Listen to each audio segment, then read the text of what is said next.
Welcome to the Master Suite site visit video. The purpose of this is to hand off information about a project, answer questions, and offer details, all while minimizing confusion, travel time, and lengthy conversations, and useless dialogue.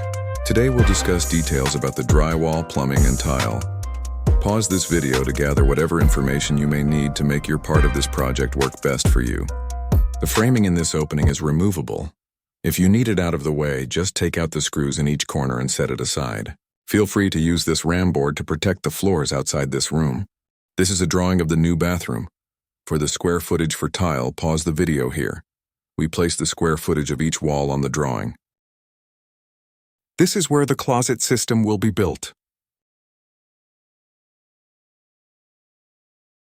As with any project, there are challenges, surprises, and setbacks. Today's setback is discovering a major crack in the finish of this cast iron tub. Unfortunately, it was packaged that way and shipped to us. We didn't know about this issue until we had the tub in place.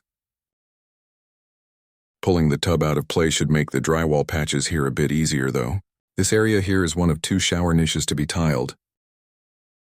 The drywall contractor needs to be looking closely here at the scope of his work in terms of patches and tie-ins. Underneath the existing drywall is solid tongue and groove pine paneling that is 3/4 of an inch thick. Where that paneling didn't go the distance, we added 1 by material. This area here is framed out to become the new entrance to the bedroom on the other side of this wall. We'll finish this as a cased opening. To contain the dust, we'll leave the drywall in place throughout the duration of this project.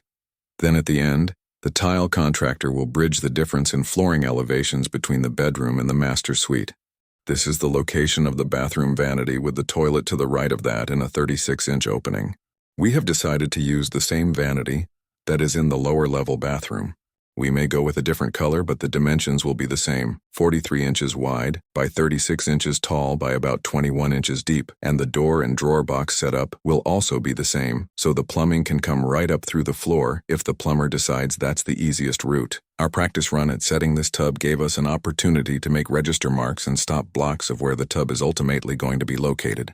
This made it easy to find where the center of the shower head needs to be. And yes, this tub will need to be roughed in for standard shower tub combination setup. We'll have to make sure the customer selects a shower head that will push the water in a way to make it across the distance of the tub border at that end of the tub surround.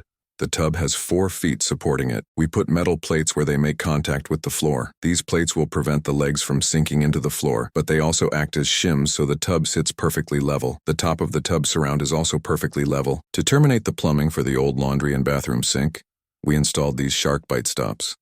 Feel free to tap into these supply lines, or the ones that fed the previous shower. In that same area, the old waste and drain pipes are still in place and need to be terminated. The plumbing contractor will tie in the new waste line here. You'll find that it's in line with our floor cutout. Of course, at the end of the project, the drywall contractor will need to cover this area and bring it to a paint-ready level, as well as the large area in the ceiling above where the new vanity will be located. The electrician has already run the wiring for the lighting, receptacles, and exhaust unit in the ceiling. This blocking is just to receive screws for the towel bar installation. Notice the blocking that is 1 foot on center here. This may receive any fasteners required for the single glass panel hardware that will be installed here, connecting the wall and tub surround border. Thanks for watching. We hope this saves you time and answers most of the questions you may have about this project. Feel free to reach out if there is anything we may not have covered here. Stay safe, stay busy, and stay tuned as we wrestle the new tub and other details associated with this master suite.